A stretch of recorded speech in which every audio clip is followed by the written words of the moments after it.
breaking news or whatever. They're on another one. Gang, gang. Yeah. Gang, gang, emergency Zoom film at 11. Same 5 goons, same deranged obsession. This changes everything. Bro, it's page 47 of emotion they skin while half watching Yellowstone. Gang, gang. Squinting at 8-point font like detectives. Zoom so far and the pixels are screaming for mercy. Look at this, timestamps 2020, 22, my God. But they're yelling it like they just cracked Watergate. High five. Mike's been muted for 20 minutes, still barking. Circular logic, so a lot of time to seem impressive. Trust the plan, this is massive. Nah, fam, it's boilerplate and it's mid at best.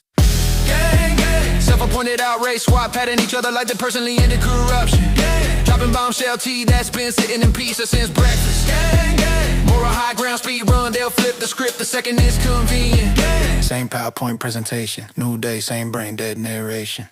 Gang, gang. We're not obsessed, we're just passionate. 3-hour living yesterday's hoodie, passion in my ass. Why is he even breathing right now? Says the guy refreshing notifications every 14 seconds. Gang, gang. Playing lawyer on God mode, reading comprehension. Stuck in elementary, confidence in the stratosphere. Case dismissed. They're screaming to the void. Motion still pending, but go off, I guess. Disagree? Obviously a paid shill. Actually read the filing, deep state plan. Laugh at them, you're clearly compromised too. Exist in the same zip code. Suspicious behavior, notify the group chat. Gang, gang, gang, gang. Tighter circle, smaller brain. Gang, gang. Echo chamber finally running out of oxygen. Gang, gang. Yeah. Gang, gang, acting the actual judge like it's group chat. Replay all meltdowns, labeled just asking questions. Got warned by the core once, that was a suggestion. Still get it the same dumb screed like it's strictly trash talk. Gang, gang, we're above all this drama. While screenshotting, they on meltdown for content. Preaching peace and love while actively baiting bears. And fake shock when the bear finally bites back. How could this happen? Gang, gang. Synchronized tantrum hours. 5 tabs open, all the same screenshot. Different zoom levels, gang, gang. Premature victory lap over legal language, still can't pause. Gang, gang. Standing 10 toes on business until tomorrow's filing, send them scrambling again. Gang, gang. Hype the claim to the moon, then ghost the chat when it ages like milk. Gang, gang. Gang, gang, gang, gang. Gang, gang. Refresh, refresh. Gang, gang. Gang, gang, gang, gang. See y'all same time tomorrow. Gang, gang. Don't be late.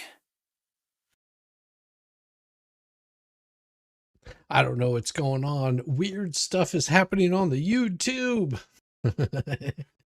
Let's see. We've got so I've got some people over here on this one.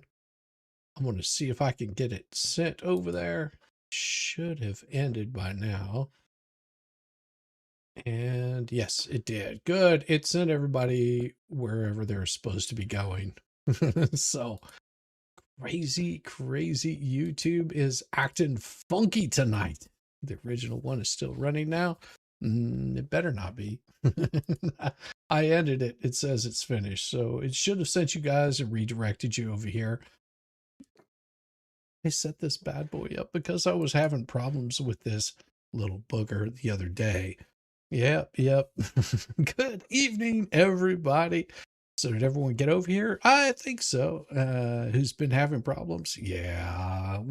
I don't know what's going on with it, but hey, we're here for the mess. As long as we can keep it going, that's all that matters, isn't it? Just keep it real. So hopefully we don't have any more issues, and we'll see what happens. The Sheba dog is bowing respectfully. Oh, thank you, Fallen Hero. I appreciate the $5 super chat. That is so kind of you, brother. I appreciate it. Catching up, I won't. Oh yeah, Whizbang. Yeah, it's acting funky tonight. The joys of the YouTube. We'll see if we can't get this thing happening right here. I just want to make sure that we don't have any more issues, and if we do, I'm going to get it set up to go where it needs to go. Looks like that didn't take. All right, let's see what we got going on. I just want to make sure that everything's doing like it should, because sometimes that makes me crazy. Let's get a thumbnail in there like we initially had, because doggone it, we're just not going to play this. It's a crazy one. Open, and there we go. That should work, and make sure that it's going to the right place. Luckily, I had this other one set up, so that way all I could do is just forward you guys over there, and everything would do what it was supposed to do. So hopefully this works. Night, Robert. YouTube bots are malfunctioning. I had to restrike the thumb thing. well, yeah, I'll have a 13-second video up there. What I'll do is I'll close. I'll just take that one and put it as a private, so that way it ends up, if anybody ends up over there, they'll be able to find it over here. So that was that.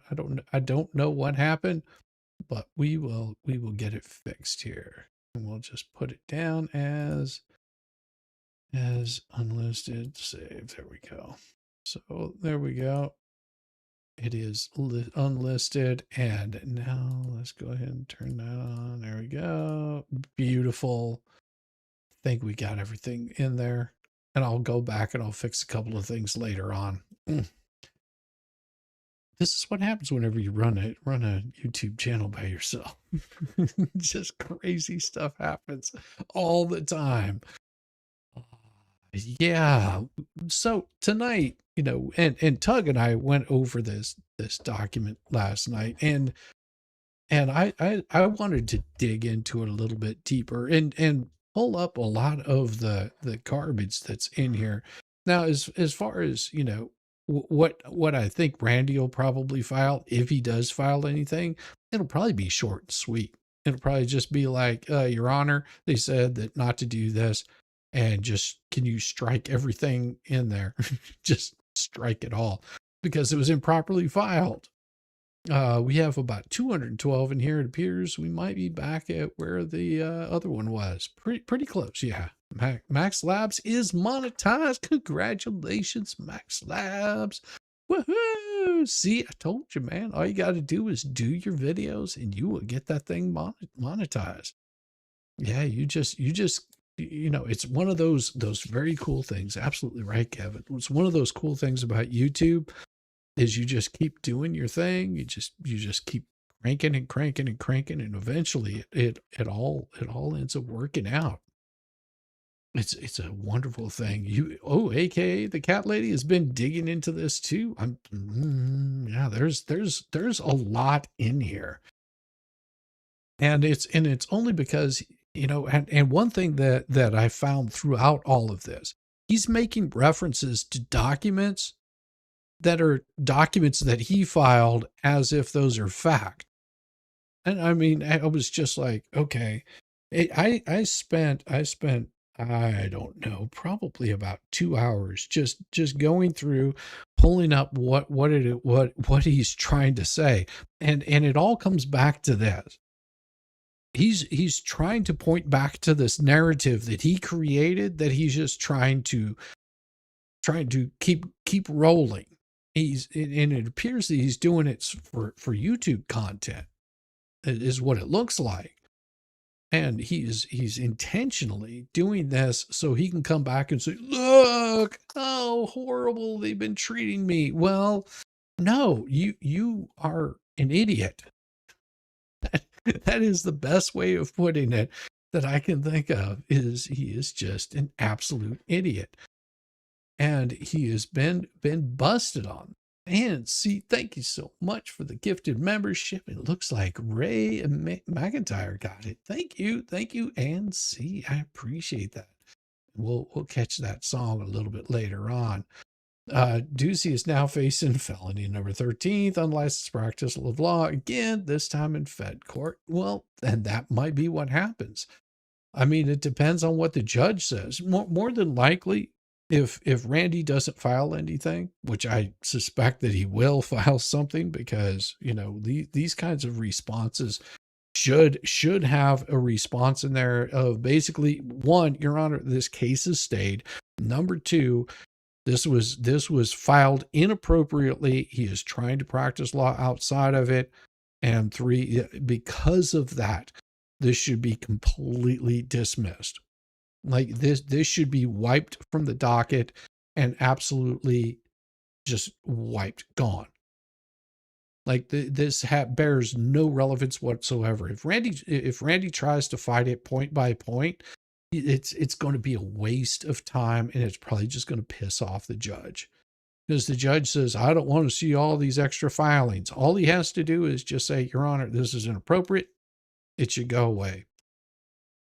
And hopefully the judge, you know, if he is truly unbiased, Monday morning, whenever we see whenever the judge sees this thing coming in, the judge should just automatically just, you know, this is improperly filed. I'm filing sanctions on John Crook. He'll be answering for sanctions, and you know, we'll address that at the end of the case. That's how that, if I was this judge, that's what I would do. to show that he's not biased. Or better yet, you know, maybe he would call Deuce in and say, yeah, we're not doing any telephonic hearings. You're going to be here in Gainesville. Actually, you're going to be here in, I think he's in Pensacola. Is where the judge is. You're going to be here in Pensacola, and you're going to show up for a show cause hearing, and bring enough clothes for an overnight. And then as soon as he walks through the door, arrest his ass for contempt of court, and hold him in contempt. That's what I would do if I was the judge, but of course I'm not the judge. Hello, King Bob. Good to see you. Good to see you. PvP is his own worst enemy. Well, no. Who knows what the potted plant will do? You know, because he's never seen anything like this before. Well, how long have you been practicing law? I mean, you know, he was an attorney before he started being a judge. So I wonder, you know, how long he's been at this. Interesting thought. And so like I said, tonight there'll be a lot of stuff that you're going to see, and I don't know if I'm going to be able to keep it all straight. Also, I do want to say that the other night whenever I was talking with Max there in chat, I said, Max, I'm pretty sure that that case is that they've already filed an answer. And Max was like, no, they haven't filed an answer. Well, Max was right. They haven't filed an answer yet in this particular, in Fed 2. So yeah, Max was absolutely right on that. There still hasn't been a filing. That'll be next month that we'll probably be seeing a filing. Will he get security again in Pensacola?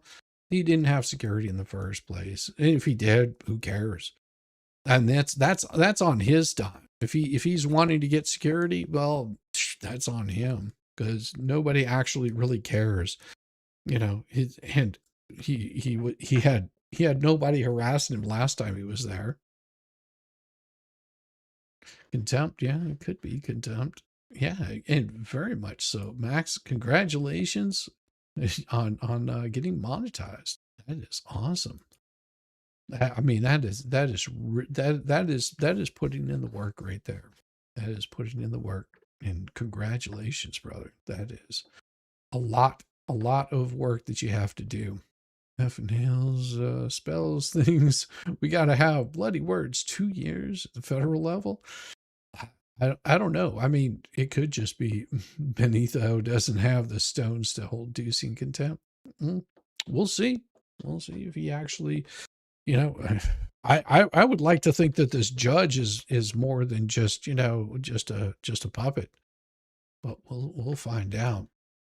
We will absolutely find out what kind of wherewithal or testicular fortitude that this guy actually has in his pocket. And so here is the affidavit.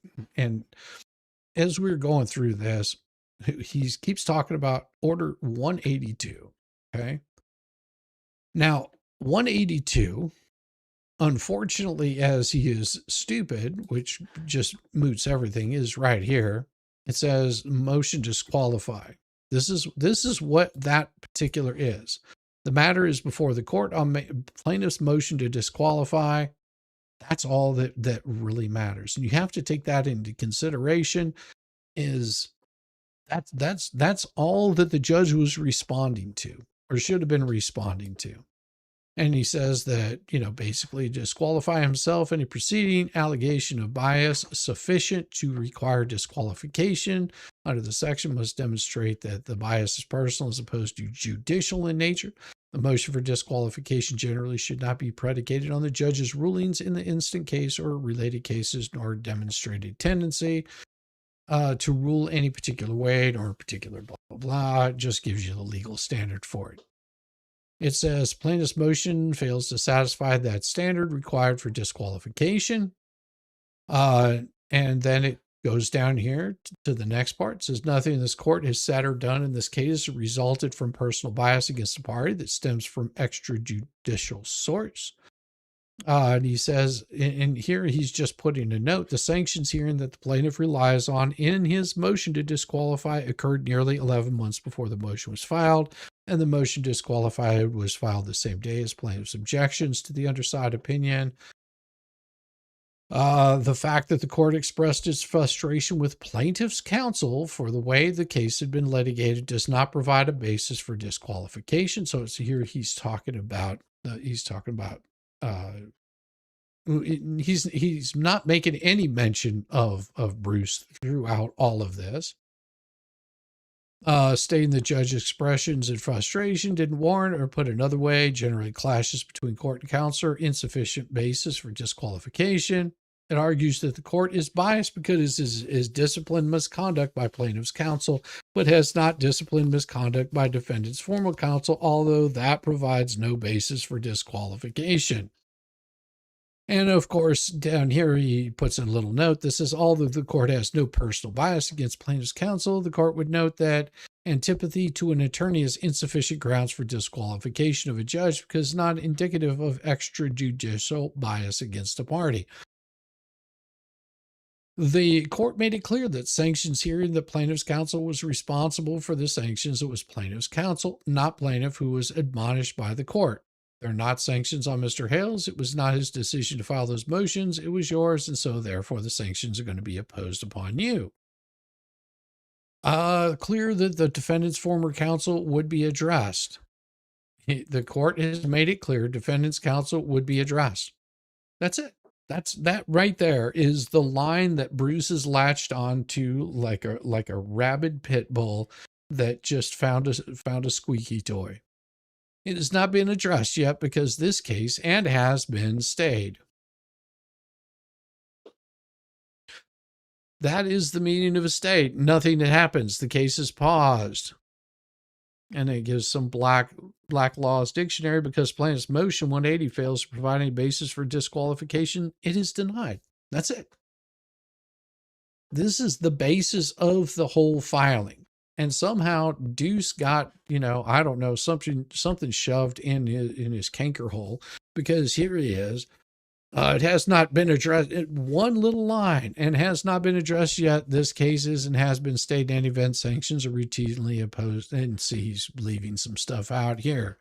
Because if we grab this little line right here and we read the whole thing, if we read the whole thing, we'll do a nice little thing here. It's called find, and you just put this little thing in there, and then we just go to that right there. It says has not been addressed yet because this case is and has been stayed, and courts generally do not issue substantive orders directing people to do things as in cases that are stayed. But what does he put in here? In any event, sanctions. What? No, you're leaving out the rest of it here. And has been stayed. And courts generally do not issue substantive orders directing people to do things in cases that are stayed. And then it gives the directions of what it is. So he left out a whole bunch from what he put in there, and he decided to just shorten it up because he wanted to make this judge look like an idiot. How's that feel? How's that feel, Judge? And in any event, sanctions are routinely imposed at the end of a litigation for conduct that occurred earlier in the litigation. And so let's go down here. Where does it say that? Oh, yeah, right here. After he left out all of this right here of the description and most of the other stuff. In any event, sanctions are routinely imposed at the end of litigation for conduct that occurred. And the court is actually citing right here, 1987, in Donaldson v. Clark, authorizing sanctions be imposed at the end of litigation for conduct that occurred earlier. And then there's also another one, Baker Alderman, and that right there is what he should have just put in there. But no, he wanted to just put his own little spin on it. As 182 did not specify the misconduct that would be addressed, then all of this below this particular piece right here is basically telling the judge how he needs to think, how he needs to act, what he needs to do. Imagine this. Imagine this. You've got a judge, a sitting judge, and he's got this little pissant attorney, that wants to tell him how to run his court. What do you think that judge is going to do? I mean, you think the judge is just going to sit there and go, "Oh, yes, Martha, you so right." As 182 did not specify the misconduct to be addressed, this ensures the court has information relevant to all possible conduct it may be referring to, but it doesn't.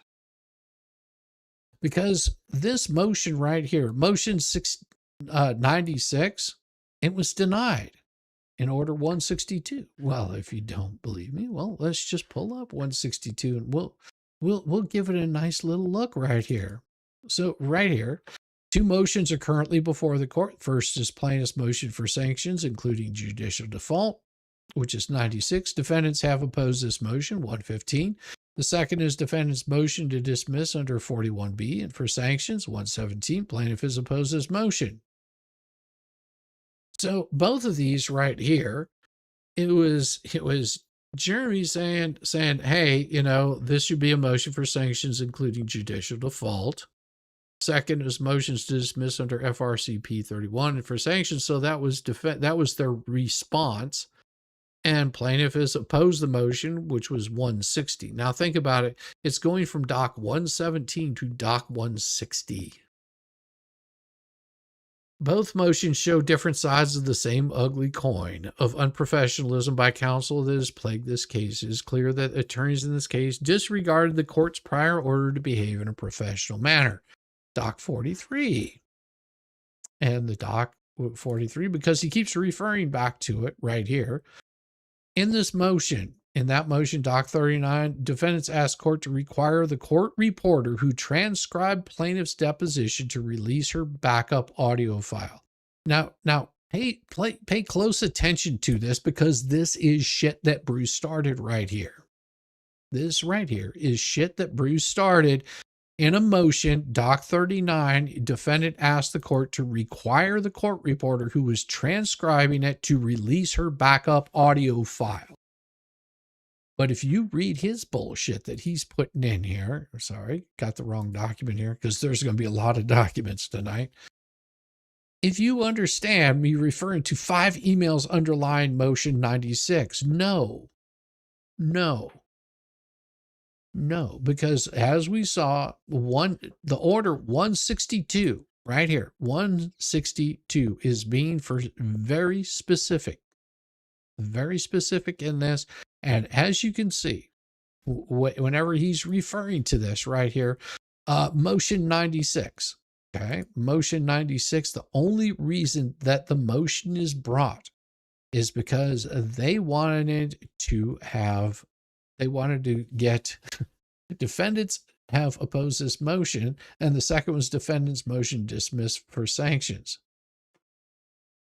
Nowhere in it here, it says the court will be separately addressing the issue of sanctions as to defendant's former counsel for misconduct of this case. As you can see, this is what the judge is referring to right there. The court will be separately addressing 162 is talking about this, saying, no, we're going to address this at a later point in time. He's trying to make it sound like this right here had something to do with document 96. It had nothing to do with the emails. Had nothing to do with the emails whatsoever. What this judge was talking about was just like, yeah, you guys are misbehaving. You need to stop. You need to both act professional. We're not going to tolerate, the court's not going to tolerate you guys bickering back and forth like an old married couple, you know, or just like Deuce does with himself on a regular basis. He made Randy pay 3 times as much as he did for the transcripts, lying about paying when he never paid. Mm-hmm. Well, and we've seen all of those emails, and we're not going to dig into that document, because this is him making a suggestion that this is what the case is about. It's about these emails. No, what the judge was very specific in this right here. In this particular order right here, the court will be separately addressing the issue of sanctions as to defendant's former counsel for misconduct in this case, which were docs 127 and 128. Does not mention anything about 96, except for there was the plaintiff's motion for sanctions, including judicial default. Defendants oppose the motion. Second is defendant's motion to dismiss under and for sanctions, which was doc 117. And we can pull up doc 117, and I've redacted it out there so you understand. 117 right here was a motion to dismiss for this. Oh, what is doc? Court's order in doc 43 was precipitated by the deposition of the plaintiff. Plaintiff spent most of 5 hours going on lengthy, non-responsive, shouting tirades, blah, blah, blah, going off about this. And then, of course, you know, he has his little circle transcript part of it. The only problem is, well, it doesn't say exactly what he thinks it says. Court's order 43, name calling, personal attacks, blah, blah, blah. And this is, you have to remember that he's referring back to his own shit.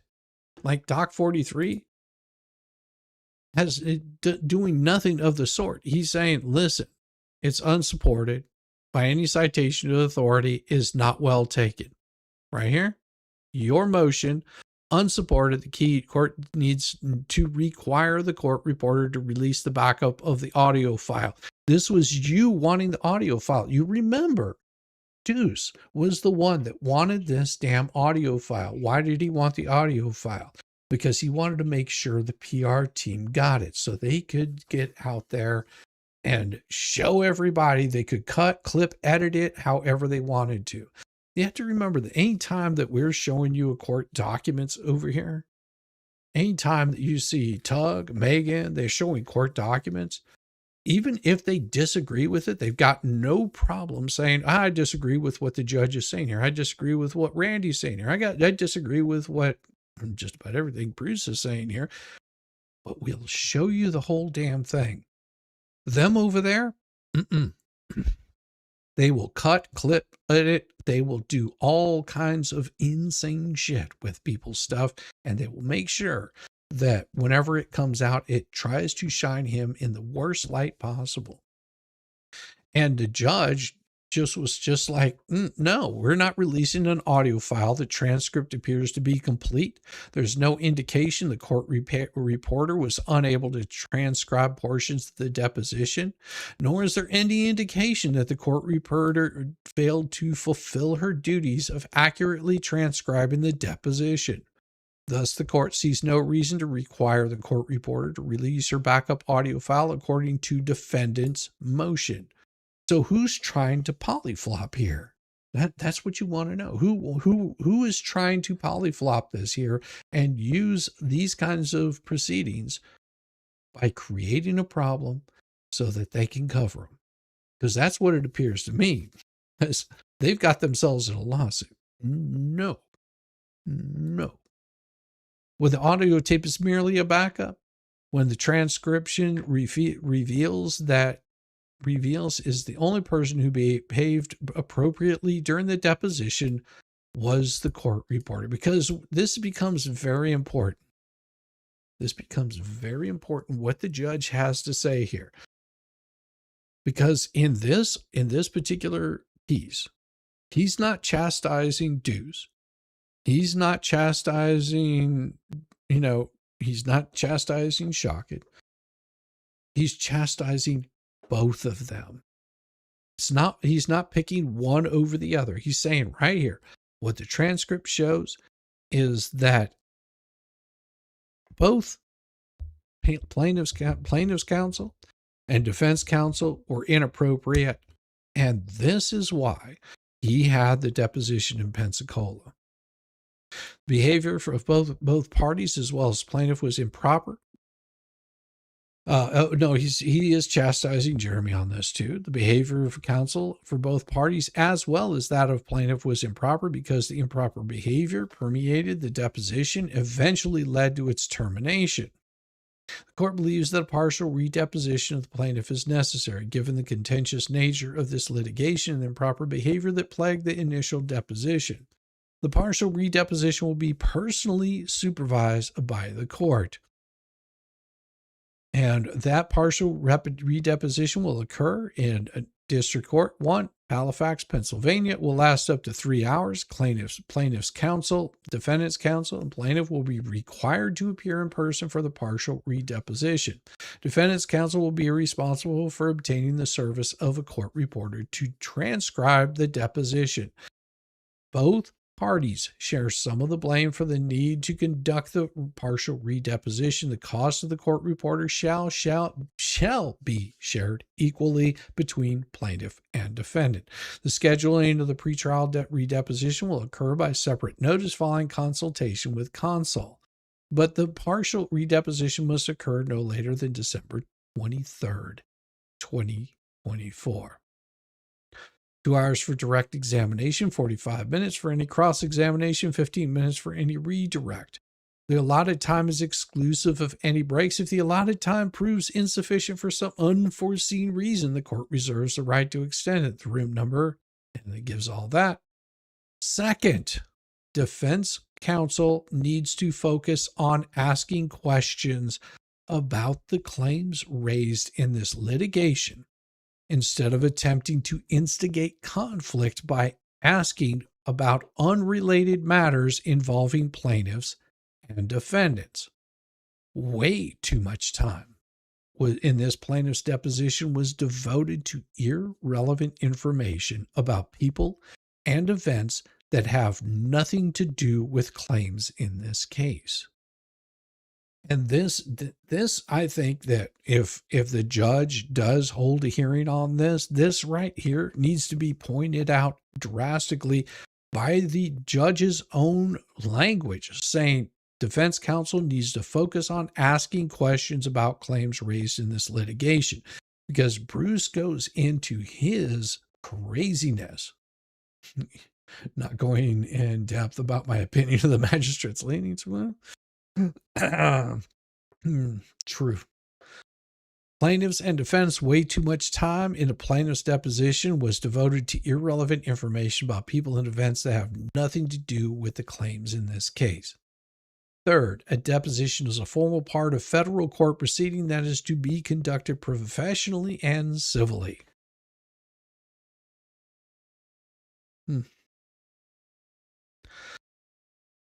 As we go down here, other things, making demeaning remarks. Let's see. I'm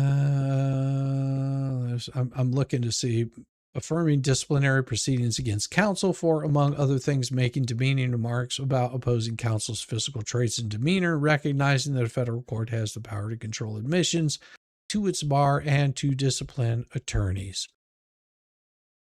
Focus on those points.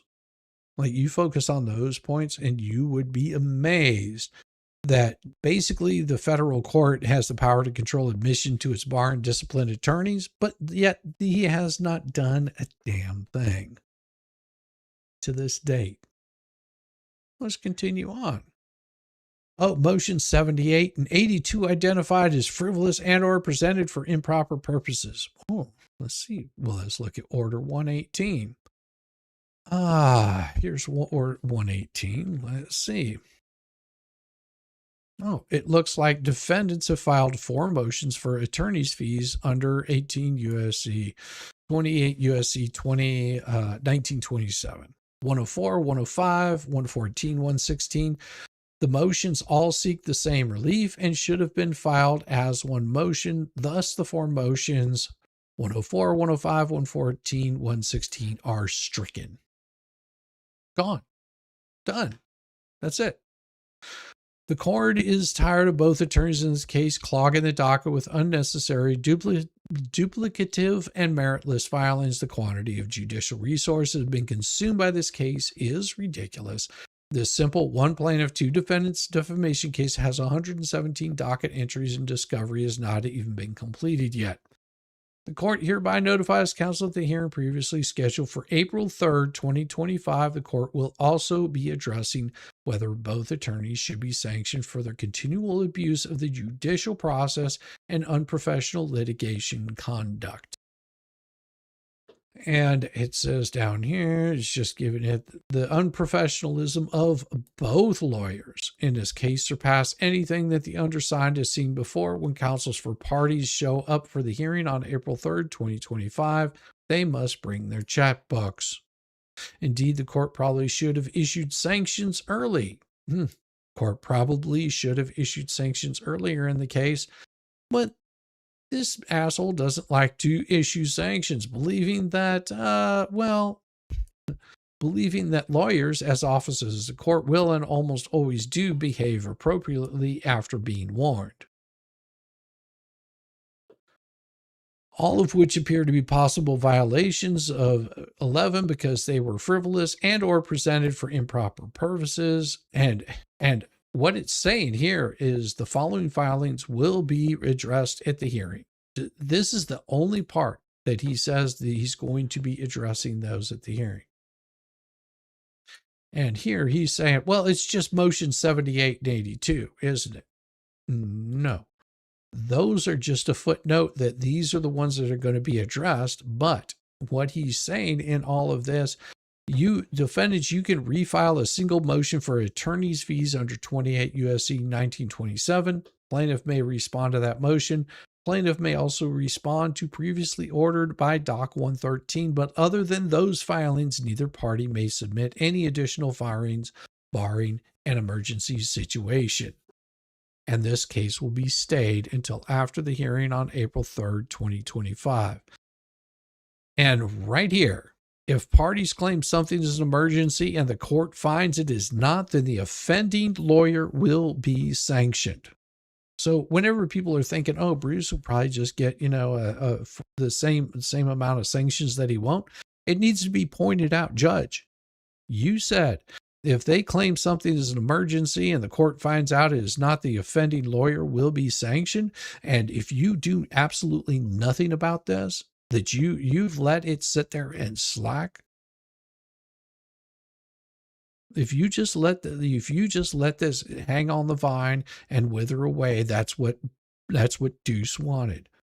That's what Deuce wanted for all of this to happen is well, hindsight is 2020. It's easier to ask for forgiveness than ask for permission. And this judge needs to say, you're acting like an immature child. Is that date correct? Oh yeah, that date is correct, Rama. That is very correct. The 27th day of March, 2025. That was over a year ago that this judge put this in there and said, you two need to get your shit together. You're both going to be showing up in court on April 3rd, 2025, not 2026, which is next month. He's saying, I want to see you both here. So a year, in a year, here we are again. Yeah. Yeah. You think that these things are going to go, court cases do not go by quickly. And Deuce has wasted as much time as he possibly could. Think about this. Right now, he is winning. And he knows it. He knows that he's winning because he's doing exactly what he meant to do, which was delay the case to bring his little polyflop in and make it take a whole bunch of time. Only thing that he wasn't planning on is there would be a person that is like, I am not settling. I will use every bit of my money, everything that I own. I will lose every single thing. Yeah. But you have to understand, Yamaha, that is not what Deuce is used to. Deuce is used to getting a nice little bit of settlement.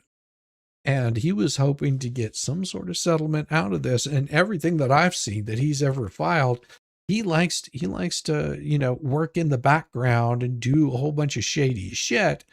And then whenever he gets called out on it, he feigns, well, that's not what I said. Here, I've got emails. And all they are is emails of emails that he sent. It doesn't show the other side of the story.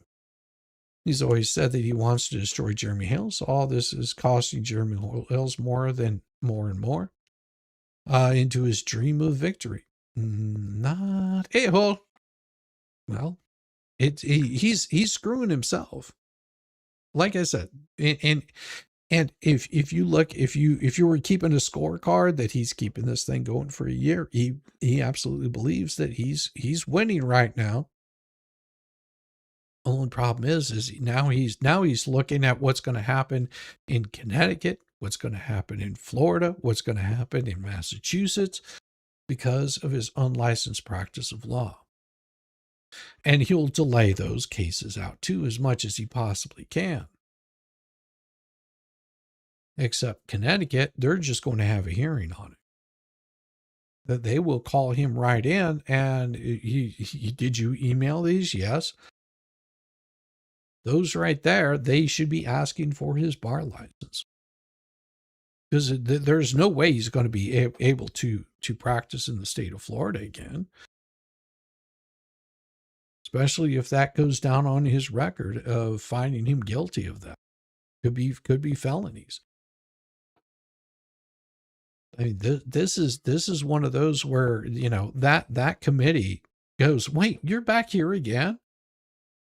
And you did what? Oh, wait, we remember you. Didn't you tell us that the reason you couldn't show up to a hearing is because you were in litigation in Florida? This is what it was over? That you were in litigation in Florida, but you actually weren't. Oh, you were working litigation. Oh, yeah. But it appears that you lied then. So not only did you lie about this, but you were also ghostwriting filing. That'd be really interesting. I'm sure that judge is going to be mighty proud of you. I bet he gives you a nice little foot rub, doesn't he? Says, not appearing April 3rd, for which I responded. Oh, no. No. See, you're leaving a whole lot out there, dudes. You're leaving out the reason that the judge said that you were required to be there. It is absolutely necessary, and there you will be here. And if you're not here, Katie, bar the door. Katie, bar the door, because oh yeah, you responded, but how did you respond? What exactly was your response? Oh, well, let's see. The response to the show cause order. To show causes why the court should not exercise it. Sanction him for failing to appear. No, that's your response. That's your response. Why don't we look at the other responses that you had to put in there? Do you think that might be appropriate? I think that's what we need to be looking at is what were the responses that you had in there. Maybe those should be brought in and put into this, because this is you just this is your response to show cause order. Why don't we take a look and see what exactly, what the judge was saying here, because it was a little bit more than that. And I think that judge probably needs to be reminded of exactly the kind of shit that you were pulling. Well, let's see. We got withdrawal and counsel and request for stay. Oh, look at that. In nice big bold letters, the undersigned has been discharged as counsel by defendants Lynette Preston and John Cook. In accordance with this, the undersigned withdraws his appearance to enable defendants Preston and Cook to apply to hire counsel. Oh, when was this filed? Oh, day after you were supposed to be there. What happened? What happened here? Oh, this is oh, sorry, that's the other one. This right here is what the order was. 125. This matter before the court and defendant's notice, defendant's counsel inability to appear at request, decide motion 96 and show cause based on 115, doc 124 was filed today. Due to the extent of the counsel's seek for leave not to attend the hearing that was scheduled nearly 3 weeks ago. Did you forget about that? No. Tomorrow, April 3rd, the request is denied. Similarly to the extent the filing requests a continuance or a stay or the hearing is scheduled for tomorrow, the request is denied. The hearing will go forward tomorrow as scheduled. Yesterday, defendants filed a motion to vacate consent to magistrate 123. Defendant's current motion 124 makes reference to the possibility of a stay being issued by the district judge in response to document 123. The court would note that no stay has been issued by the district judge, and merely requesting a stay does not excuse noncompliance with showing up to a hearing with an order. Maybe you need to be reminded of that, dudes. Because I think the judge was pretty damn clear on what he said, but apparently he didn't stand by on it. Because stating that because parties chose to appear in this district knowing that it was across country, they should expect to appear in court as required. If counsel did not want to incur the cost and spend the time to travel to Florida for court appearances, then he should not have entered an appearance in this case. Lawyers from across the country regularly appear before this court. When the court sets a hearing, those lawyers get their happy asses on a plane and attend the hearing. That is part of the deal when a lawyer decides to take on litigation in a far-flung jurisdiction. Finally, the court would be remiss if it did not address defendant's counsel's claim that he fears being arrested if he attends the hearing tomorrow. Absurd. For the reasons above, defendant's notice of the defendant's counsel inability to appear in April and request to decide motion 96 and show cause based on 115, doc 124 is denied. So what happened to your balls there, Judge? Did you get a little happy ending the night before and you decided to just say, oh yeah, let's go ahead and go for it?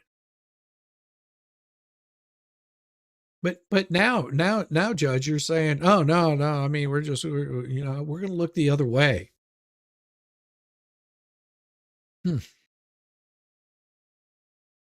That's how you decided to play it, huh, Judge? We're just going to look the other way.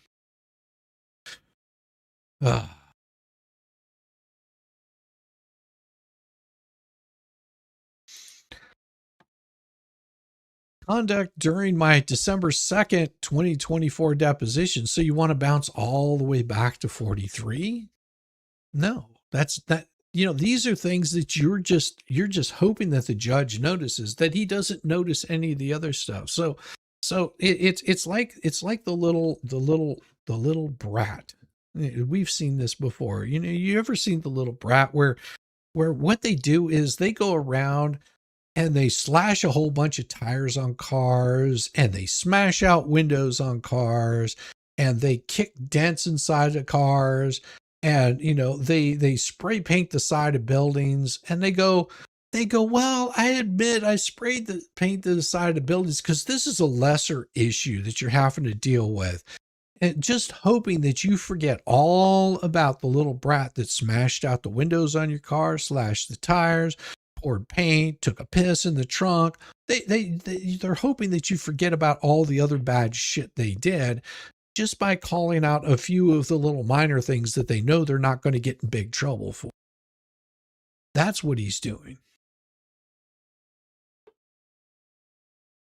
These are the only suggestions, if any, misconduct on my part. On my part by plaintiffs. On my part. What? On my part by plaintiffs' counsel. These are the only things suggested as misconduct on my part by plaintiffs' counsel. Oh, no. No. That is not at all what he is called you out on for misconduct. And also, it is the judge calling you out for your misconduct. It's not plaintiff's counsel that's calling you out. No, sir. No. This right here is an absolute lie. These are just some of the things that he's called you out on. You have to remember that he called you out on, what was it? The emails to whatnot that were highly inappropriate. The emails that you sent to him that were highly inappropriate. The emails that you included a couple of boneheads on that were highly inappropriate. Yeah, I guess they're forgetting about that. Maybe you can also point out, to this judge, Randy, when, if this ever, gets thrown in front of a court at some point in time, which I'm sure it will, you can make those points of, Your Honor. You remember Paint Chips here? Yeah. I think you remember Paint Chips. And look, Paint Chips, didn't he call you a dunce, a clown, a piece of garbage? That'd be interesting. He's in active litigation in your court, and he's bad mouthing you, Judge. He's trying to prejudice you, isn't he?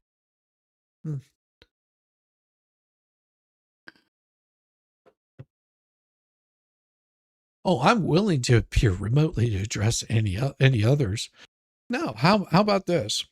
How about you just show up there in Florida and beg mercy that he doesn't throw you in jail, contempt of court, because you've already told him, you can go pound dirt, fuck off. I ain't dealing with you. I guess his judge likes that kind of kink, doesn't he?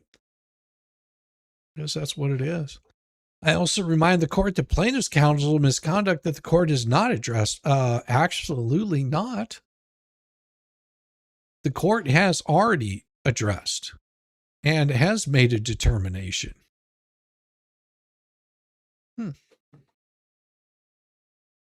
See, what they're trying to do is they're trying to bring in this bullshit fake story that they've got about Randy that's already been handled. Perjured affidavit? Oh yeah, no, that's what Murama, that's what he's trying to pull in there. He is trying to pull in this information saying Randy lied to get barred in the state of Florida. This is made up garbage. This right here is him trying to make up shit and doing a sleight of hand attack on Jeremy.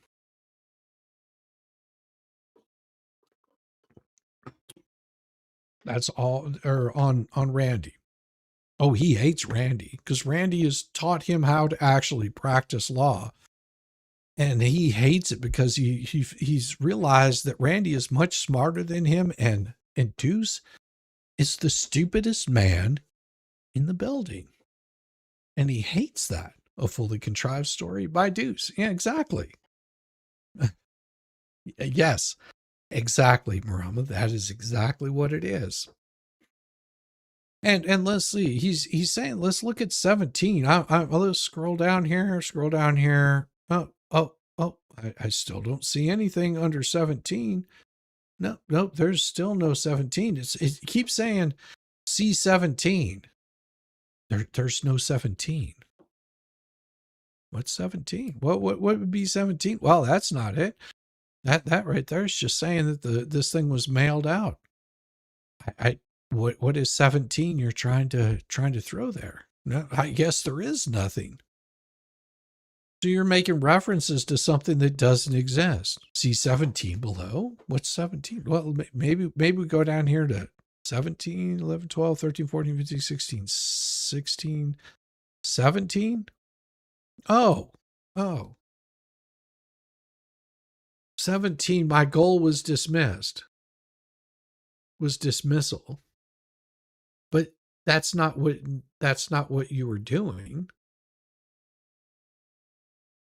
Because the way that paragraph 17, paragraph 17 says the exploitation which plaintiff's counsel litigation strategy. No, it doesn't say anything on here. The claims of misconduct have been levied against me. Okay. In the light of the tremendous disparity between the actual misconduct plaintiff's counsel is engaged in, he still says C17. Okay. This makes no sense. Paragraph 17 of what? Of this? He's just saying his pro bono defense counsel every hour spent was lost for my income producing law practice. No. Pro bono doesn't generate income, you fucktard. Well, shit, idiot. Exactly. But you wallpapered the court to stall Bruce? Yes, he did. He did absolutely wallpaper the court. I'm sitting there going, okay, so he basically, all he did, he's trying to get his little polyflop in there again.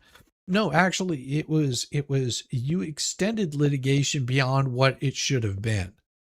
That was exactly what you were doing, was creating more and more litigation.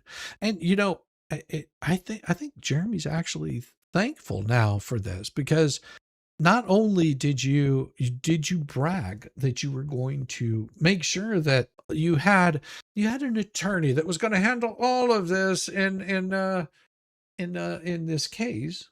Yes, you were so proud of yourself. Let's see, sir, we have got this covered. We will make sure that we've got someone in Fed 1, Fed 2, all of the other cases, all of these are being handled perfectly. Yes, so smart, so brave, so wonderful. Yeah, you put her in bankruptcy. Oh, and you got him, thanking you for that. Good job, moron. Let's see. Emails in motion 96. One possibility. Oh, no, these are just more of his possibilities. Oh, the email underlying 96 didn't warrant sanctions, which is what the order 98 effectively was. Some were misrepresented by plaintiff's counsel. No, those were misrepresented by you yet again, because the underlying motion 96 did not warrant sanctions. Oh, so it seems this is not what the court was referring. What? Your response 115 refuted that any of the emails constituted misconduct. So it seems that's not what the court is referring to in 182. Okay. All right. This is stupid. This is a really stupid thing. One possibility is, so it seems that this is not what the court was referring to. So why would you even put that in there? Are you pondering with a dildo up your ass or something? I'm curious, Deuce. Is that what you're doing? You're sitting there and the vibrations just got you going, like all spinning round and round and round and round, over and over and over, because this is the most ridiculous line that any idiot could have ever put in any filing I've ever seen anywhere. I thought you could be stupid, but you've reached that lowest level of stupidity where I swear that you must be licking some boots or something. That's the only thing I can think.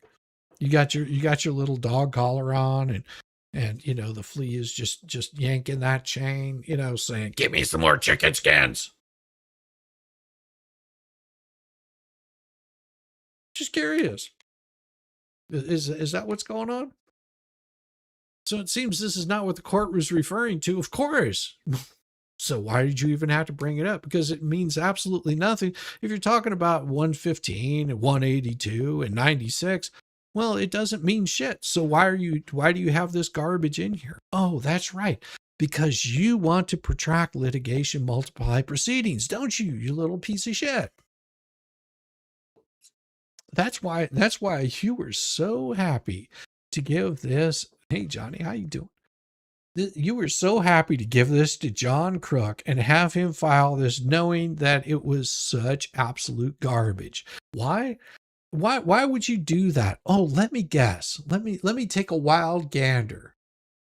I bet you Vomit has a new article. How much you want to bet Monday morning there's a new email in my email box? Because I don't look. It goes to my spam folder, by the way. Vomit, every time you send some of your bullshit over to me, it goes to my spam folder. And then I have to actually go look and see if you sent me something more stupid and ridiculous. Which I'm sure that you did, because that's usually how you operate. You send me a whole bunch of ridiculous garbage. I read it and I start laughing because you completely missed the point. Because you don't even know who George is. Crystal Blue Waters just gifted 1 membership. Thank you so much, Crystal Blue Waters. That is so kind of you. So all of that, and I will tell you right now, that's all that this filing is to give Vomit and Paint Chip another chance to write another bullshit article to go after Jeremy. That's all that it is. And they'll sit there and go, look, he was so brave, he was so bold, but they never actually will read the documents that he's talking about. Hell, they didn't know who George was. So their reading comprehension is probably about that of a Sasquatch. And we've seen what they do with Sasquatches. Yeah. We've seen exactly what they do with Sasquatches. We may just pull that up later tonight, just because I can. Well, 96 did not disclose that email sent to me by using the word scumbag was as a defendant in a separate case and not as counsel in this case. Doesn't matter. It does not matter, because you acted as counsel. You don't believe me? Well, why don't we take a quick little gander at 96 here? Oh, right here, 96 says there was a motion for sanctions, including judicial default, that was filed. Oh, this isn't even the judge's order. This is just a motion. What was it exactly that he said? Randy, you scumbag. Randy, you scumbag, before you stupidly, intelligently, and stultily respond, or let your imbecile of a client respond by using your email. This is the exact same derogatory remark made by the respondent in Florida Bar Norkent 132. Respondent approached Brooks in the hallway of a county courthouse and in the presence of at least 4 to 6 other attorneys, said very loudly that he had spoken to other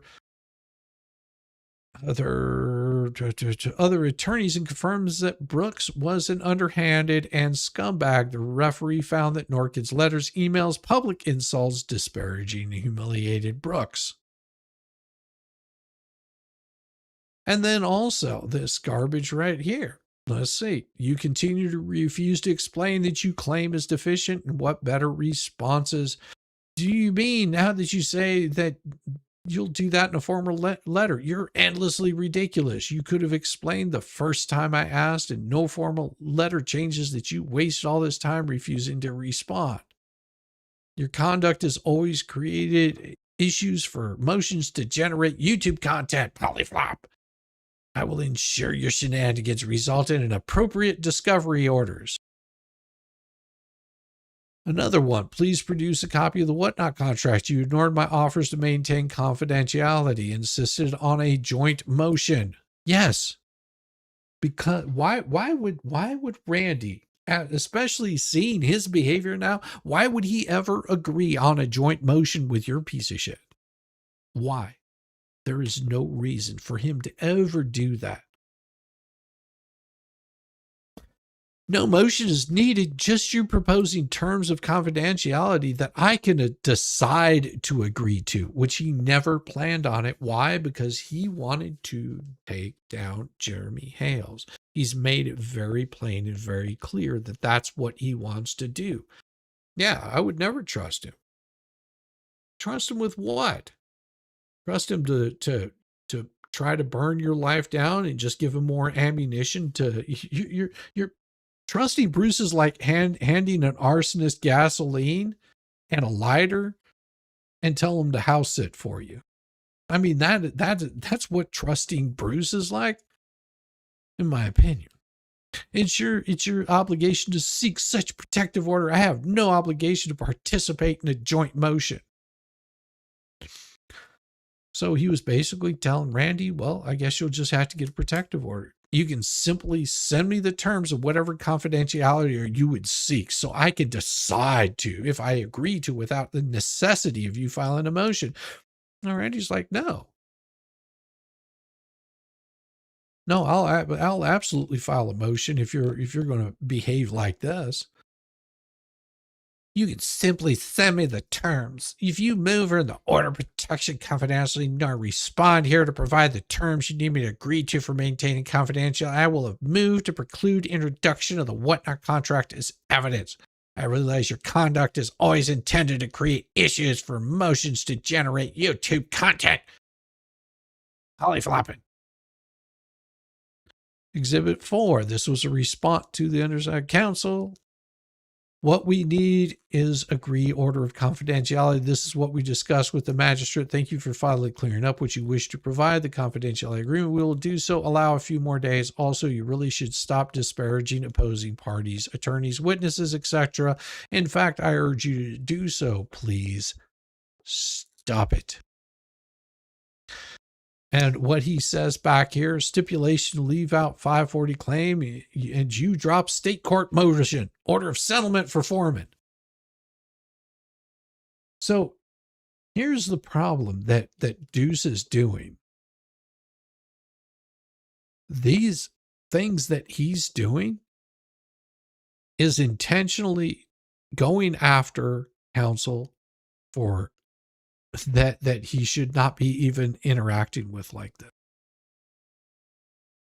And whenever he does it, then he turns around. Oh, this was something completely different, Your Honor. This had nothing to do with it. And every single time Randy says, counsel, I strongly, once again, urge you to cease from making derogatory remarks towards opposing counsel's witnesses and parties. You are a fucking professional. Act like a goddamn professional. I think Randy should have made this a little more clear. He should, instead of like putting this in a motion, I think he should, and this is just me personally, I think what he should have done is made a very brief summary, said, Your Honor, this is, the behavior of opposing counsel is completely inappropriate under this and this and this, and here are the exhibits. Don't even give any explanation to him, just put him up there. And then, of course, you can tell who the assholes are that are getting thrown in here, because now you got Vomit, you got this Rabbi Jacob Belinsky, you've got Paint Chips, and all of these people are coming in here. Oh, look. He says, may I suggest another question for you to include? And these are the emails that he's sending to him. Then they're trying to use this as evidence of something that doesn't exist. Randy should have used crayons. Oh, no. This, you have to understand, Georgia, this Rabbi Belinsky. Yeah, this Rabbi Belinsky is in a whole bunch of hot water in Colorado for child custody shit. Yeah, he's just as bad he has just the same bad behavior as Volmet and Paint Chip. And what they tried to use this Rabbi Belinsky for was calling Jeremy anti-Semitic, because he was calling Deuce foreskin. You know, a play of words off of Bruce Matskin. A play of words. And they were trying to turn this into some sort of anti-Semitic slur. This is what they were trying to do. I don't even think that anybody knew that he was Jewish or even fucking cared, because he was being a dick. He's being a little dick.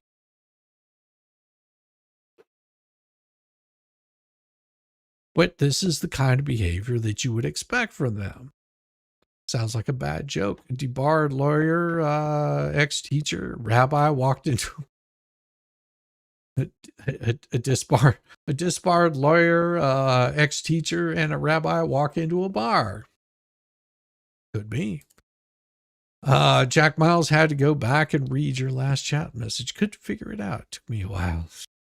We do that sometimes here.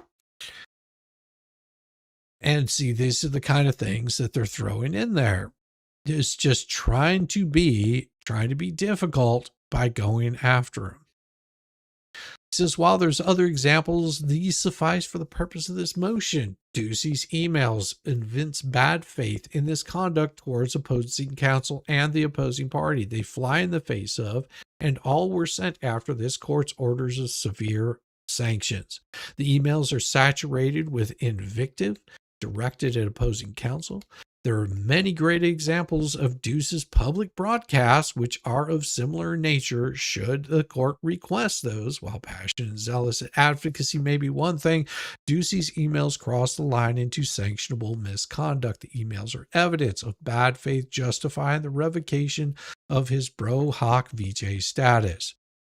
The undersigned is fully aware and cognizant that this court has previously characterized a statement he made which may have been taken out of context, because the context was asking attorneys to stipulate to a prior restraint of his clients.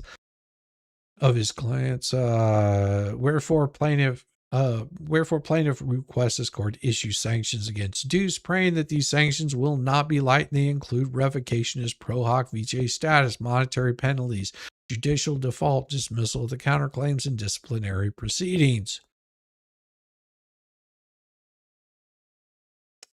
What did the judge do? Well, the judge just sat on his hands and let this go by. And if you see, that was filed 3/13/2025.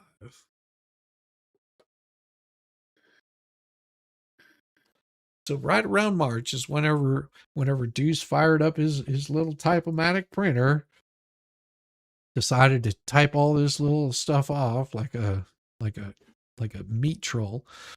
If you mix iron oxide, rust aluminum, and magnesium, and touch that mixture will torch. It burns over 250,000 degrees centigrade. Absolutely. Randy should just call Bruce a twat waffle in the filings.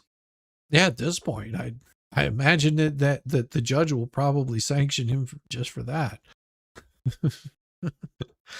Thermite burns hot and produces its own oxygen, won't stop until no more fuel. Yeah, I got it. Randy should speak like Ned Flanders with BBB. I'm sure that would just get BBB triggered as well. Yeah, I mean, if you were nice, he would trigger him. If you were unkind, it would trigger him. If you didn't engage with him, it would trigger him.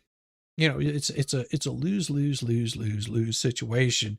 If you ever have the opportunity to, meet a person like this, you realize what a piece of garbage they are pretty immediately. And you limit your interactions with them. Man, behind. Did you figure out his 17 is a typo and he means 16? He must have changed the numbers and not fixed it. Number S's and not fixed it. I don't know. Well, let's see. Let's see if that's what it is. Let's go down to paragraph 16. Let's see, 14, 15, 16. Let's see, 16. Let's see, does he,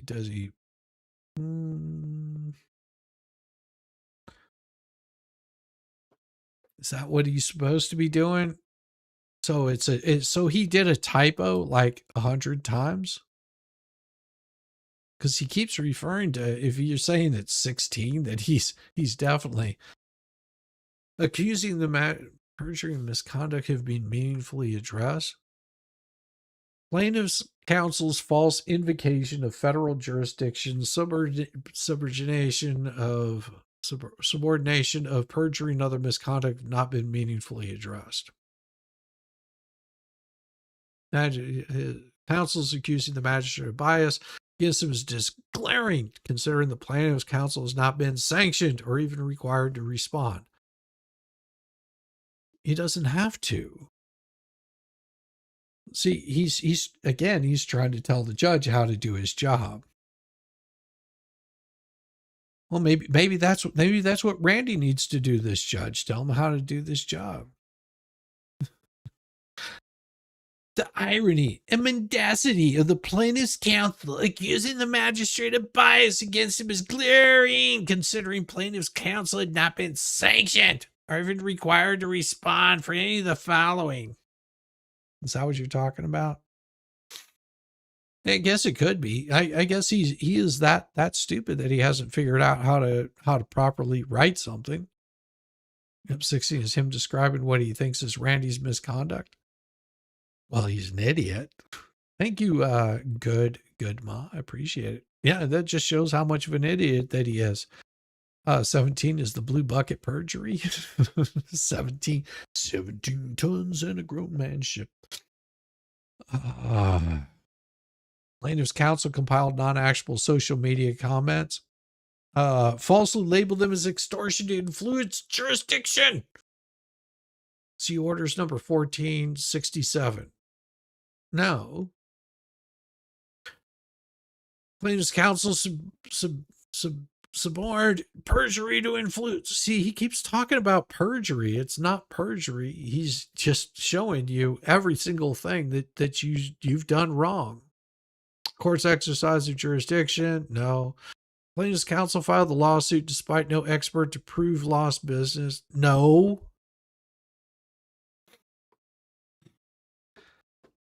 Let's take this back. Let's take this back. You remember right now, currently, and I'll be serious here now.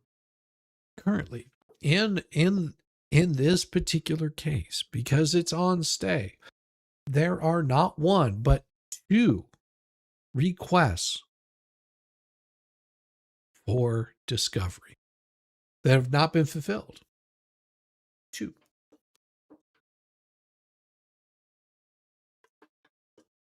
Two requests for discovery that have not been fulfilled. Now, they've given that information in other court cases, but for whatever reason, they couldn't hand over any of that in this case. Why do you think that is? All the emails, all the motions, all the bullshit that they've been pulling behind the scenes, all of that information. Huh. Why do you think it is? Because it made them look absolutely guilty of the bad shit that they've been doing. It's no different than this stupid video that Lynette made today. In case you hadn't seen it, then go watch Tugs, because he goes in depth on it. It is definitely worth watching. How can one provide an expert when no discovery has been provided?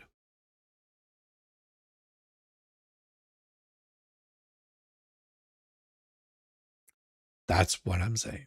Discovery hadn't even started on this yet. The judge was asking for discovery. He said, put in a motion for discovery. They never put in a motion for discovery. They just started saying, you're not giving us what we want. We don't have to at this point. We've already got the information we need. What we are asking for is the information that you have, that you keep claiming that you haven't done this, you haven't done that. You weren't there. So provide your truck's GPS. Oh, ours doesn't have that. Uh-huh. Okay. We've got a handwriting witness. We're going to do a deposition on George. Mm-hmm. Did they ever do a deposition on George? Oh, I guess that never happened. I think Deuce is scared of women. I think he's scared of women because, you know, it appears to me, in my opinion, he might just be very abusive to women, and he's scared that a woman such as George, which is a pretty straightforward chick. I mean, any time that I've seen her or seen her deal with stuff, she seems very no nonsense. Like, I'm here to do X, Y, and Z, and I'm not going to let you derail me on that. And that scares him. He doesn't like Shara at all. You know why he doesn't like Shara? Because she's called him out on his stuff. But that's why he will threaten her. That's why he will come after her. Yeah. George is very chill. I mean, I'm like, I would not want to see her angry. She has that mail order don't count. Marama, shame. George would eat Deuce alive. She wouldn't have to. That's the thing. She would just look at him and go, answer every single question. I can't see George ever raising her voice out on it in a deposition. I could see her being very thoughtful, whereas Jeremy tends to be a little more bombastic, but that is how Jeremy is. But I could see her being a little more matter of fact. No, that would be incorrect. X, Y, and Z. Why is because she is the one that is the keeper of the records. She knows where all that stuff is at. She could tell you left, right, center, how everything is done. She is like it to me. She just appears to be the one that runs everything and runs it really well. It's like it's got to be a well-oiled machine. I want it to go. So if he tried to, you know, pull his little bullshit, she would tear him apart. She would answer the questions as they were asked. And he knew this. This is why he did not want to depose her. He is scared shitless of George. Absolutely scared shitless. Lost now. I had a phone call. Don't you worry. Don't you worry. We'll get back in here to it. It's all good. It's all good. Plaintiff's counsel subverted, blah blah blah. We'll get to that. That may be later. And let's go back up here. Motion 78 and 82. Oh, another possibility. But see, and I said this the other night. This really pisses me off that he keeps on putting in here as these possibilities. No, none of those are possibilities. Here's the thing, stupid. None of these are possibilities except only in your fucked up mind, Deuce. The only possibilities are things that are in your mind that you're trying to get the court to pay attention to. You're trying to play a sleight of hand, and I hope this judge is smarter than that. I mean, I don't have a whole lot of faith that he is, but I hope he's smarter than that and sees your bullshit for what it is. Because if he allows this garbage to go, if he allows this crap to actually be put on the docket, I feel for the judge. He's not going to go very far. I think this should probably be referred to Judge Hinkle, like almost immediately. And along with that, all of your unlicensed practice of law complaints that have been filed with the state of Florida, along with the order in the state of Florida for your misbehavior on trying to circumvent the court. That's what I think should happen. Of course, it's not my courtroom. It's not my dog. It's not my fight. I mean, you're asking, if you ask what I think they should do, this is exactly what I think they should do. Oh, for fuck's sake. Not Gainesville to Gainesville. No, he doesn't learn. Motion 78 was filed in good faith because the defendants believe the court's Order 55 reflected a misunderstanding that 54 sought to transfer to Gainesville Division, whereas 54 and 78 sought to ensure live proceedings would be held in Gainesville Courthouse where it was filed, so counsel could be found there. So counsel could be found there? Why would counsel need to be found there? Oh, that's right.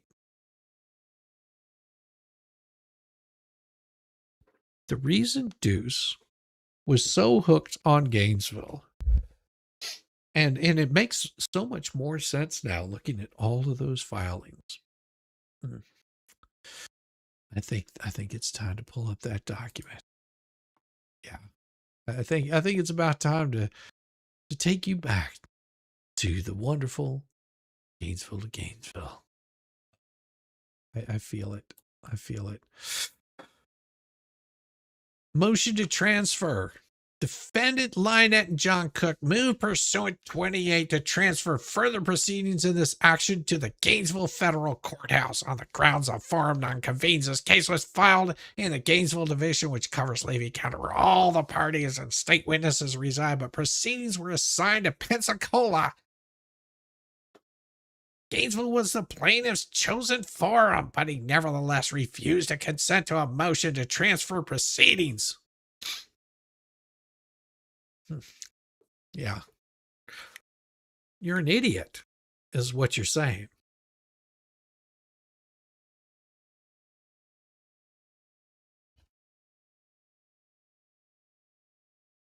All of this bullshit was to try to push this narrative.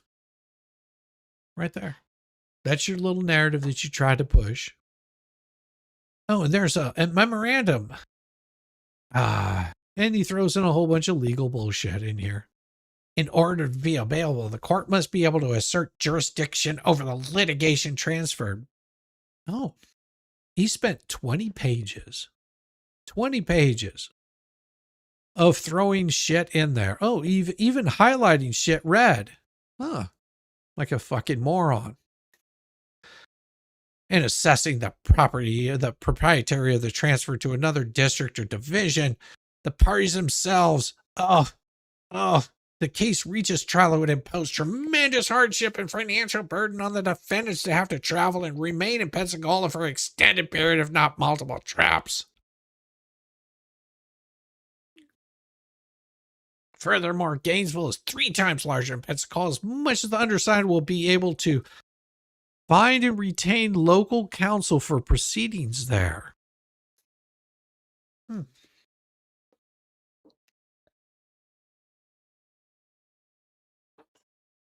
Do you understand? And I think maybe you do, because you guys are a smart bunch. I think you understand the reason why he wanted this in Gainesville. He wanted the hearing in Gainesville, and he didn't want to get an attorney in Pensacola because he did not want to be involved in this case, except for to talk shit about Jeremy Hales on YouTube, to basically harass him even more and bring down his YouTube empire. By this filing right here, it clearly shows he wanted to do the same thing in Florida as he is doing in Massachusetts, in Connecticut. He finds local counsel to handle the case. They handle the case, and if they win, he gets a percentage. If they lose, they pay him for court filing. That's what he wanted to do. This is what he wanted to do. He wanted to get an attorney in Florida then whenever the case fails, which it would, he wouldn't be sanctioned. That all the bad shit that happens in the case because of his shitty filings and his bad behavior would all of a sudden disappear. Yeah, he's done this in several other cases. This is what he did with KO. And then now he's suing KO. This is the same shit that he was pulling in Ohio. This is the same shit he's pulling with the bankruptcy court. This is the same shit that he's pulling over there in what's that? Oh, that's right, Kentucky. See, he's finding local counsel to handle the bullshit. And see, he gets that local counsel to come sit in, and then then what they do is they get all hemmed up because he gives them bad information. He has them trying to push his bullshit story. Everything goes to shit. Oh, well, let's see. He already did this to one attorney that's dead now. Imagine that. And look who's on the hook for that. Look who's on the hook for that, but it didn't work out how he wanted to, because he would have clearly sued Scott Stark for this crap also.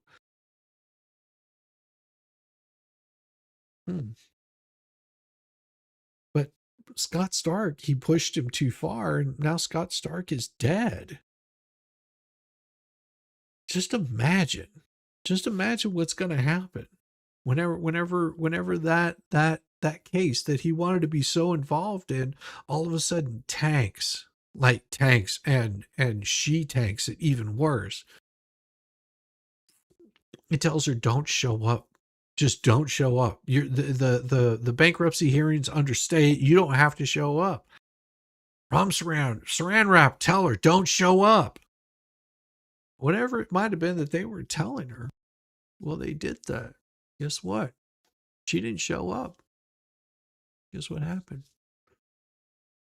Oh, she got sanctions against her. And whenever she got sanctions against her, he decided to start emailing the court. Not the smartest move, Deuce. Of course, most of what you do isn't the smartest move, but hey, here you are. Got yourself in a pickle now. 12 counts. 12 counts of unlicensed practice of law in the state of Florida. You got one already in Connecticut.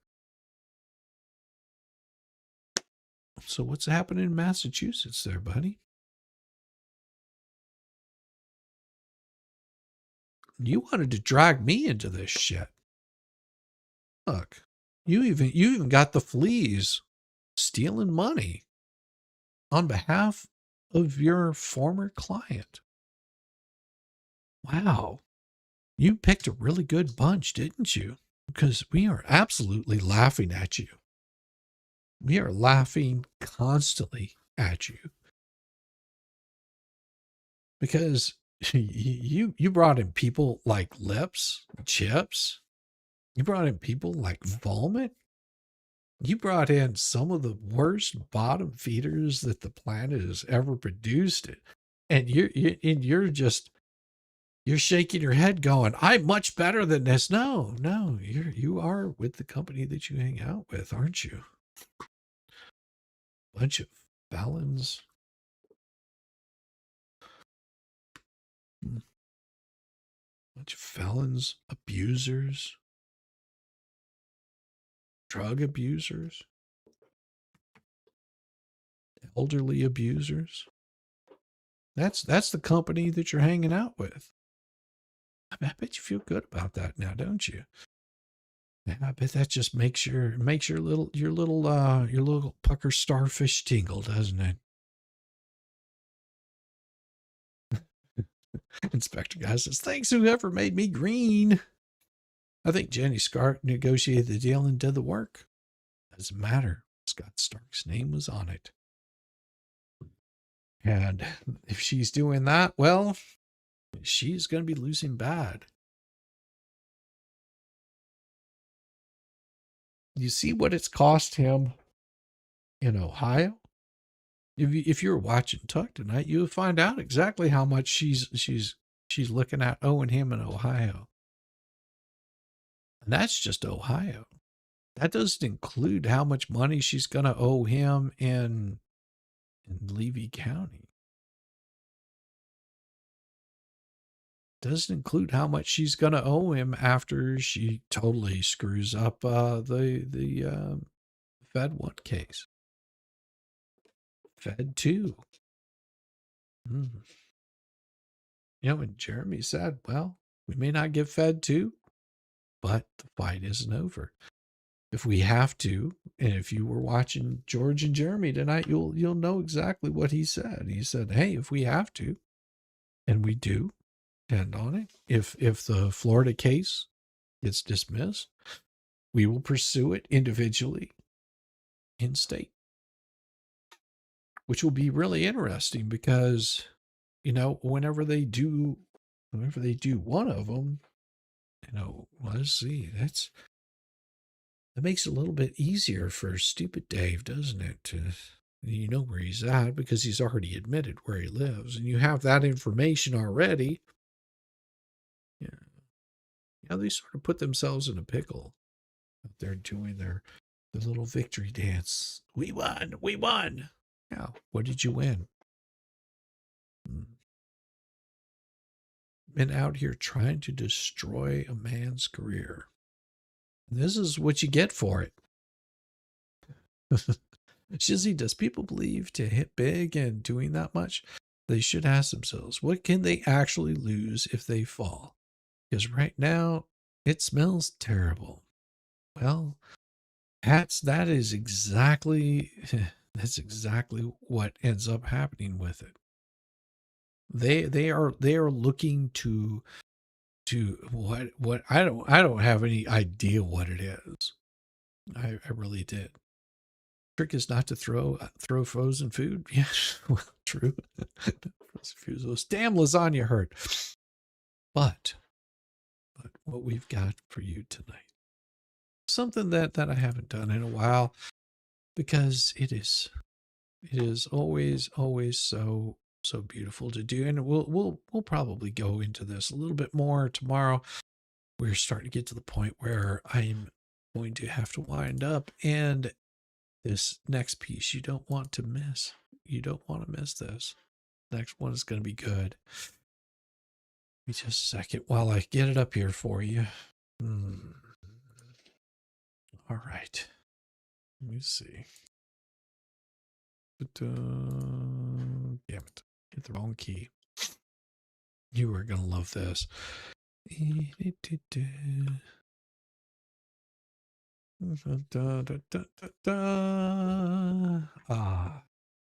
Because this will put a smile on your face. If you haven't seen a smile, just think about this every time. Every time. Every single time. Every time that you hear polyflop. Every time that you hear someone mention polyflop, just remember that this is where polyflop leads you. This is where polyflop leads you, and it will lead you to this every single time. Oh, not the cans. Not the cans. No, this is better. This is so much better than the cans. And you just bear with me because you'll understand what I mean by this. And don't cry. Don't cry. I know it's going to hurt your eyes, and the thought of it is painful. But thank you, Peter King. This is where it happened, back here in this dry creek bed.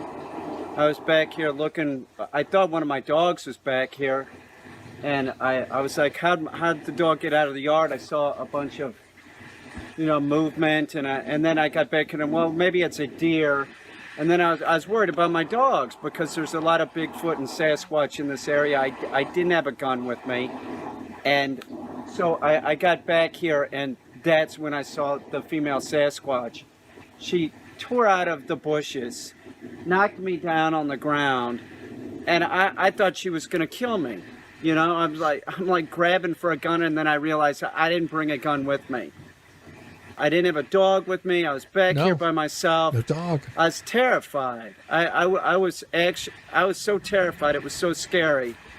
And I wouldn't be back here right now, except I feel the need to like get over my fear and what happened. And what happened was, as soon as I was knocked down on the ground, No, he's talking about polyflop. she starts ripping my clothes off me. She did. She pulled my pants off me, and I'm like, oh, great. What? She's going to kill me. They're going to find my naked body here. It's worse. It's worse. As soon as she got my pants off me, she started, like, jerking the ween. And I'm like, whoa, you know, that's not going to work. You know, what are you doing? And then the next thing I know, keep in mind, this is a big Sasquatch, like comparable to like a big Sasquatch. hairy Russian woman. I mean, she was big. She was like, you know, 7.5, 8 feet tall and hairy. And so I'm down there on the ground. I'm completely naked. My clothes have been ripped off me. And she starts giving me a knobber. It was all just biological. I didn't have any choice. And the next thing you know, I blew my load. I blew my load in the Sasquatch. As soon as I did that, she got up and she ripped down, she like let out this howl and then ripped down this tree. And I thought, my God, she's gonna like take the tree and take it and smash me, right? No, it didn't end. It didn't end. And then she starts blowing me again. She starts blowing me again, and I'm like, could you give me 5 minutes? She didn't even give me 5 minutes. She started blowing me again.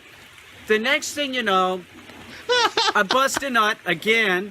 Again. And then she stands up and does one of these like, isn't that good? I swear to God. I swear to God. Then she hightails it into the woods this way. Now, I didn't know what to do at this point. I'm like, what do I do? I've been raped by a Bigfoot? Do I call the police? What do I do? I still don't know what to do. I mean, she could be pregnant with my child. I'll tell you one thing. I don't go in the woods anymore unless I have a weapon with me.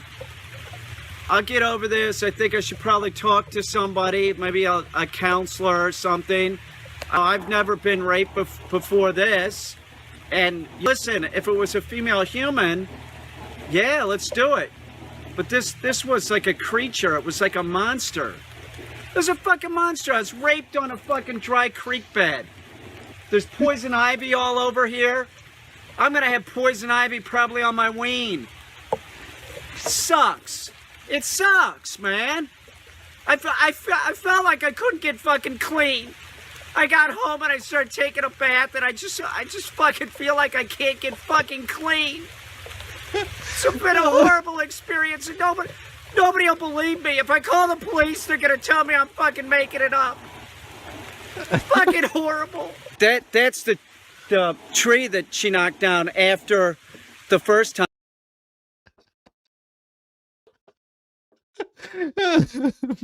Interfering spell checking. Ew. This is Peter Kane. Peter Kane does dog training. He also makes great YouTube content. He also makes animatronics, and I would suggest you go and check the guy out. He is an absolute blast. He's a fun guy. He is an absolute fun guy. That's a 10-foot Bigfoot. It's a huge Bigfoot. Huge, he's ginormous, hairy, smelly, chewing on sumac. Oh my gosh, could you imagine? She's chewing on sumac. But I got one more for you, because where is this? I believe it's in Pennsylvania. I think that's where Peter Kane is located. He does have a YouTube channel, and yes, he does stream. He's good people. Yeah, be glad it was a female. That's what I'm saying. Be glad it was a female. Are you sure it was a female? I mean, just saying. You don't know what it was. Could have been anything. But this is, you sure it's not Felicia? Could be Felicia, but it's funny, but not as funny as this.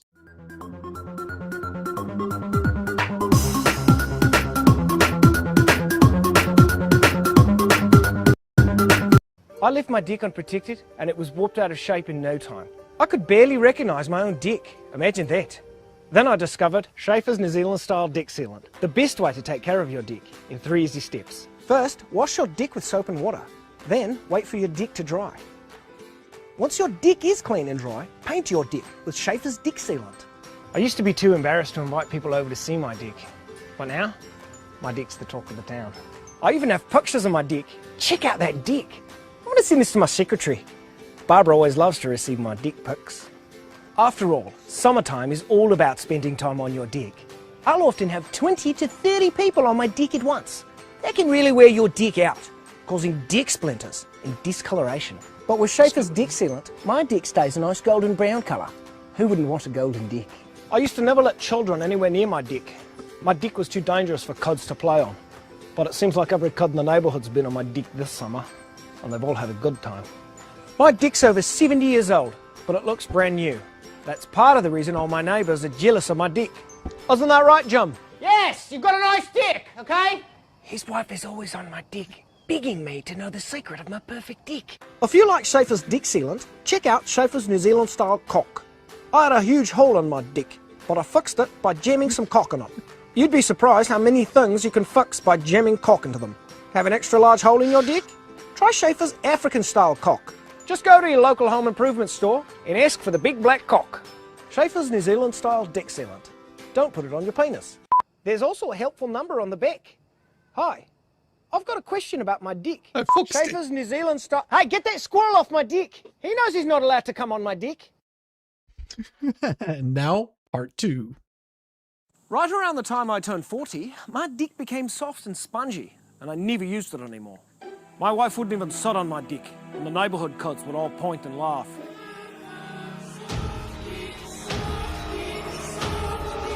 But that was before I discovered Schaefer's New Zealand style dick hardener from the makers of Schaefer's dick sealant. It keeps your dick nice and hard all year round in 3 simple steps. First, grab a neighbour to help you, because making your dick as hard as a rock can be a 2-man job.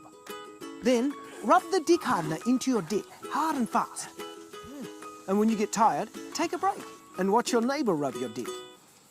It's fun to watch someone else rub your dick. And finally, simply wait for your dick to get hard while you think about all the fun times you'll have this year on your rock-hard dick. I've rubbed my dick raw with other inferior products, but that won't happen with Schaefer's dick hardener, because Schaefer's is committed to your dick, and the people at headquarters do nothing but think about dicks all day long. In fact, Schaefer's now has an entire new line of products specifically formulated just for your dick. There's Schaefer's dick paint, for when you want to play around with having a different coloured dick. And if you want to get rid of your dick entirely and start from scratch, try Schaefer's dick remover. The unique acid formula will melt away your dick in no time. And if you don't think it'll work, ask me mum. She used to have a dick, then she got rid of it when she met Dad. To be honest, I think Dad loved her more when she had a dick. It was enormous. Trust me, I've seen the photos. That's creepy. But most importantly, It just pauses there too long. I'm having trouble with that. Oh, this guy is the one that scripted him. He is hilarious. on the lookout for the world's first dick vacuum, Schaefer's New Zealand style dick sucker. Because why should you pay 2 guys you don't know to show up in a van? The Kiwi Crypt Keeper says, I thought BBB was on a contingency agreement with LMP. Not sure which case. There was a contingency. We can talk about that. We'll talk about that here in a second. Let's finish this commercial. It's almost over. Suck your dick for you. Now you can suck your own dick. All you want. Hey, why not make yourself some extra money and suck everyone in the neighborhood's dick while you're at it? So join us on social media and tweet us a picture of your dick using the hashtag #ShowUsYourDick. Oh look, we've already got some. Show us your dicks, big and small. Here at Schaefer's we can take them all. dick in the front, a dick in the rear. We've serviced dicks our entire career. Schaefer's, it's good for your wood. Schaefer.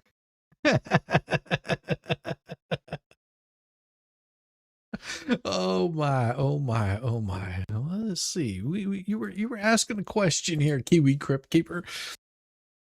That particular document that was put out there, I believe was a contingency fee whenever he was looking for someone to represent Lynette in Florida. You have to remember that Deuce is the one that sought out Lynette. He's the one that went and tried to get her attention, because he was very angry. Well, my suspicion is that he was angry about what was happening with YouTube, that he was not getting the attention to his bullshit mac and cheese garbage. So he created his whole little litigation team, his whole PR team, and he started telling these people that they will be famous if they cover this case, because it's going to become nationwide. And he was trying to do a contingency with Stark. I don't know if that ever happened. Don't know. From what I understand, there's a possibility. Pointing finger at BB, yelling, "He started it!" Yeah, he did. Yeah, you have to remember that this case, this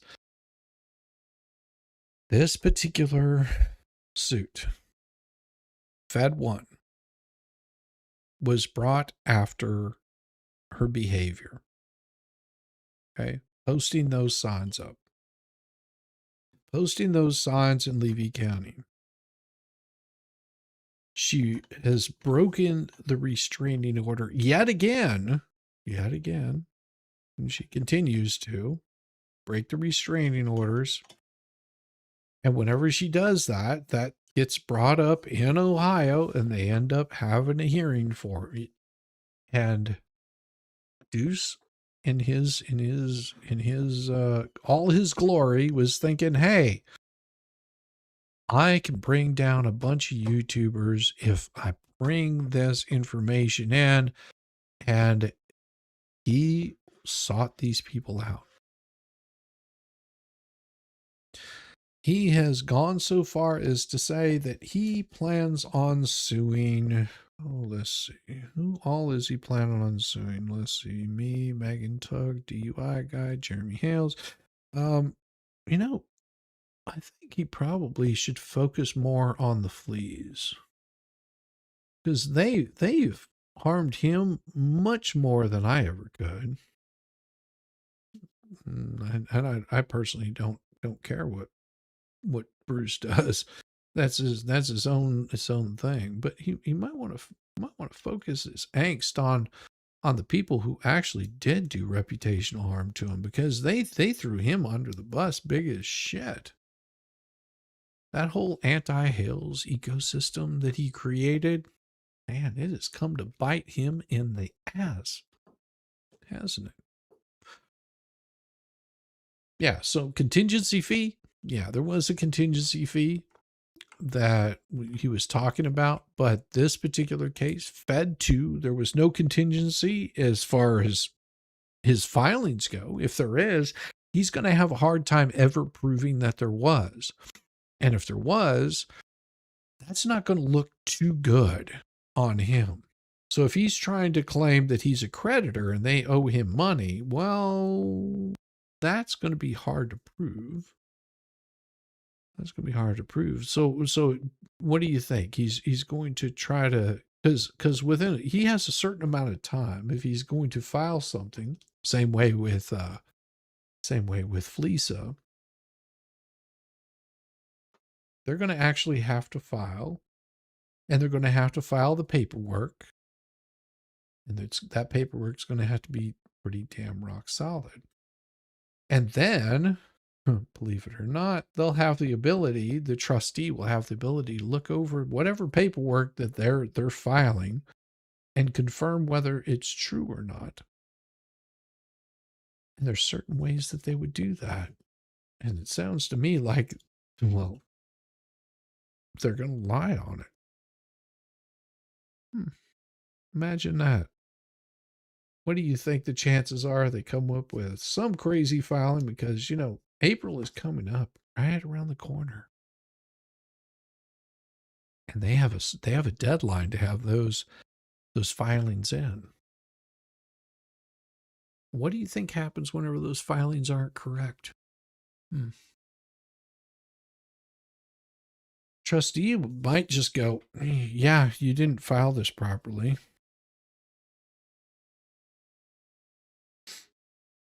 And we're well aware that you took money from them.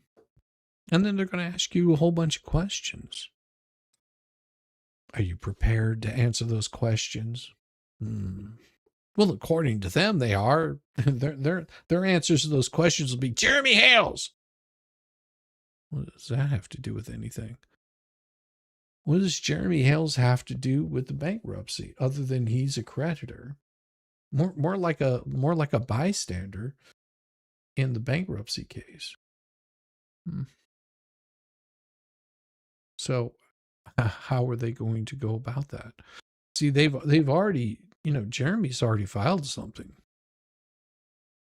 Yeah. What did Jeremy file? He filed how he was a creditor. He laid every single thing out there about it. I bet that's going to be a really interesting one, isn't it? It's going to be really interesting to find out what they're going to put in there. But also, again, thank you, Kiwi Crypt Keeper, for the wonderful $5 super chat. I see you're from New Zealand, so you must like that last one. I appreciate you guys.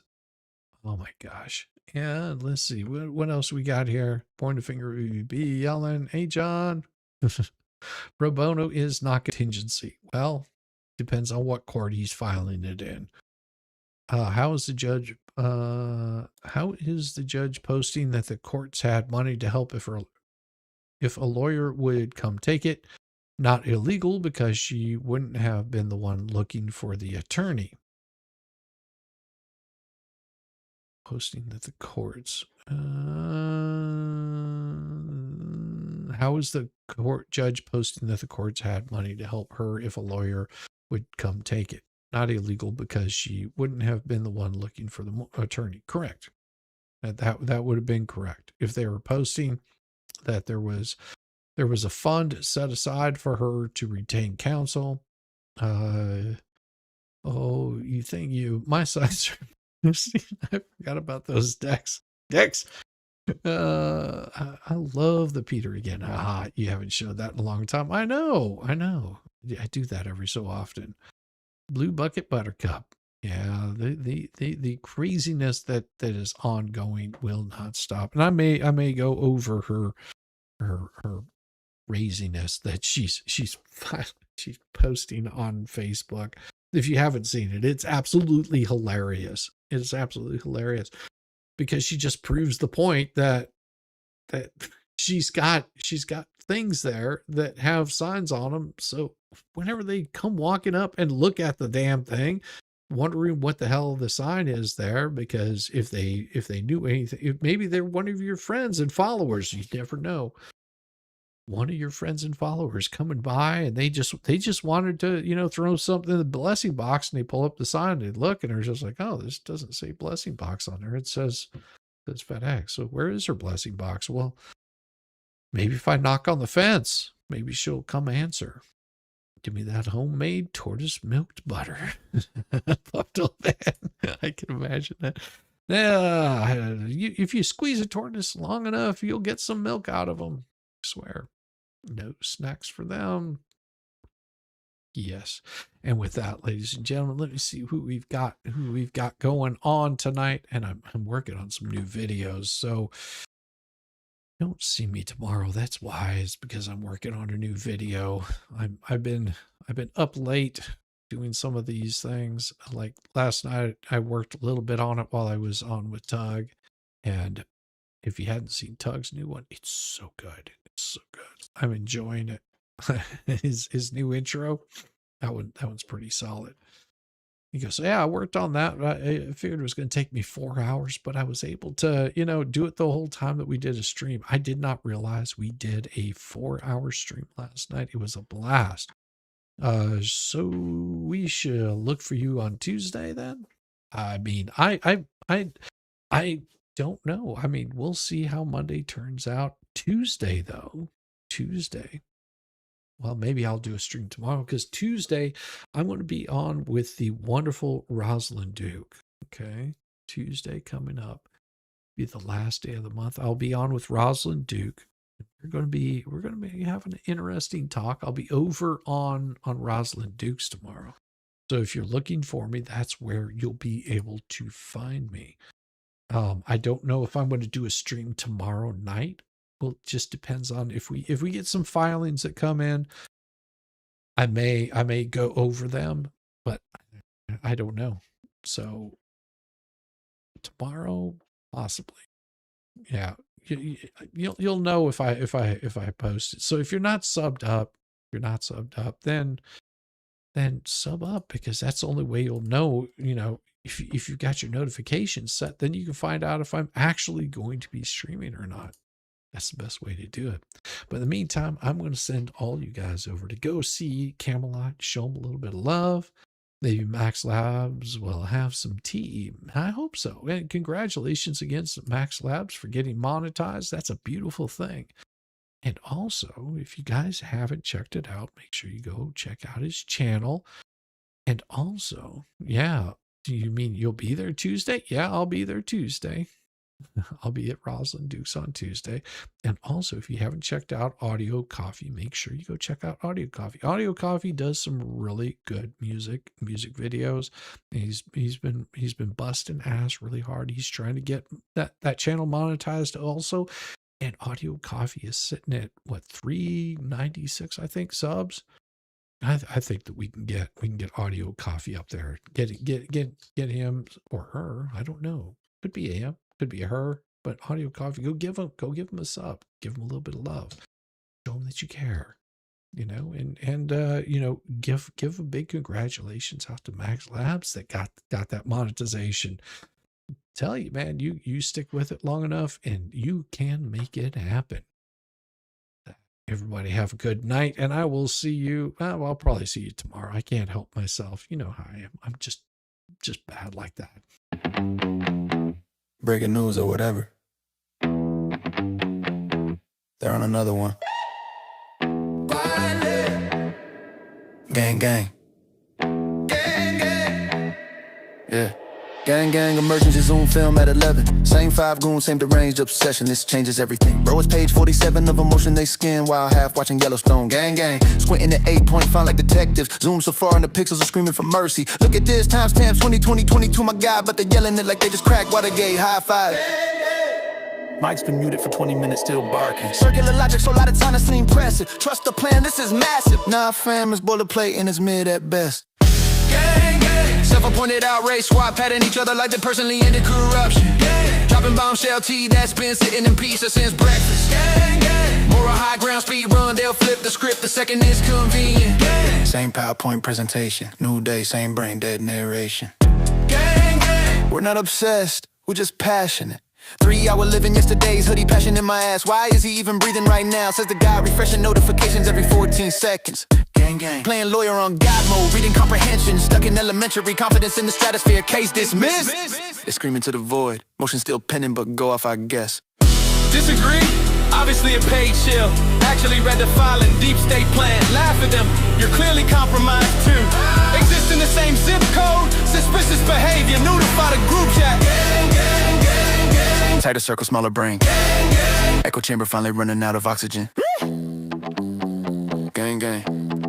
Yeah, gang, gang, acting the actual judge like it's group chat. Replay all meltdowns, labeled just asking questions. Got warned by the core once, that was a suggestion. Still get it the same dumb screed like it's strictly trash talk. Gang, gang, we're above all this drama. While screenshotting, they on meltdown for content. Preaching peace and love while actively baiting bears. And fake shock when the bear finally bites back. How could this happen? Gang, gang, synchronized tantrum hours. 5 tabs open, all the same screenshot. Different zoom levels, gang, gang. Premature victory lap over legal language, still can't pause. Gang, gang, standing 10 toes on business until tomorrow's violence, send them scrambling again. Gang, gang. Hype the claim to the moon, then ghost the chat when it ages like milk. Gang, gang, gang, gang, gang, gang. Gang, gang. Refresh, gang, gang. Gang, gang, gang, gang. See y'all same time tomorrow. Gang, gang. Don't be late. Peace, y'all.